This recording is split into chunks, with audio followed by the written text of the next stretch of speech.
Hi, ನಾನು ಪವಿತ್ರ. ಇವತ್ತು ನಿಮಗೆ ಒಂದು ಕಥೆಯನ್ನು ಹೇಳುತ್ತೇನೆ. ಅದು ಒಬ್ಬ ಜಿಪುಣನ ಬಗ್ಗೆ. ಒಂದು ಊರಲ್ಲಿ ಒಬ್ಬ ಜಿಪುಣ ಇರುತ್ತಾನೆ. ಅವನು ಯಾರಿಗೂ ಏನೂ ಕೊಡುತ್ತಿರಲಿಲ್ಲ. ಒಂದು ದಿನ ಆ ಜಿಪುಣ ಬೇರೆ ಊರಿಗೆ ಹೋಗಬೇಕಾಗಿರುತ್ತದೆ. ಹಾಗೆ ಹೊರಟಾಗ ಅವನು ಒಂದು ನದಿ ದಾಟಬೇಕಾಗಿರುತ್ತದೆ. ಆಗ ಅವನು ನಾವಿಕರ ದೋಣಿಯಲ್ಲಿ ಕುಳಿತುಕೊಂಡು ಹೋಗುತ್ತಿರುತ್ತಾನೆ. ಆಗ ಇದ್ದಕ್ಕಿದ್ದಾಗೆ ಜೋರಾಗಿ ಮಳೆ ಗಾಳಿ ಬರಲು ಶುರುವಾಗುತ್ತದೆ. ದೋಣಿಯು ಆ ಕಡೆಯಿಂದ ಈ ಕಡೆ ಓಡಾಡೋಕೆ ಶುರು ಮಾಡುತ್ತದೆ. ಆ ಸಮಯದಲ್ಲಿ ಜಿಪುಣ ದೋಣಿಯಿಂದ ಜಾರಿ ನದಿಯೊಳಗೆ ಬಿದ್ದು ಬಿಡುತ್ತಾನೆ.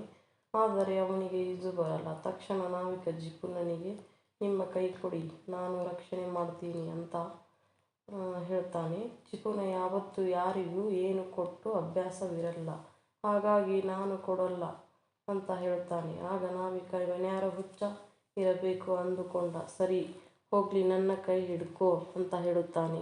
ಆಗ ಜಿಪುಣ ಅವನ ಕೈ ಹಿಡ್ಕೊತಾನೆ. ನಾವಿಕ ಜಿಪುಣನನ್ನು ರಕ್ಷಣೆ ಮಾಡಿ ನದಿ ದಡಕ್ಕೆ ಸೇರಿಸುತ್ತಾನೆ. ಈ ಥರದ ಕಥೆಗಳನ್ನು ಕೇಳಲು ನನ್ನ ಚಾನಲನ್ನು ಸಬ್ಸ್ಕ್ರೈಬ್ ಮಾಡಿ. ಧನ್ಯವಾದಗಳು.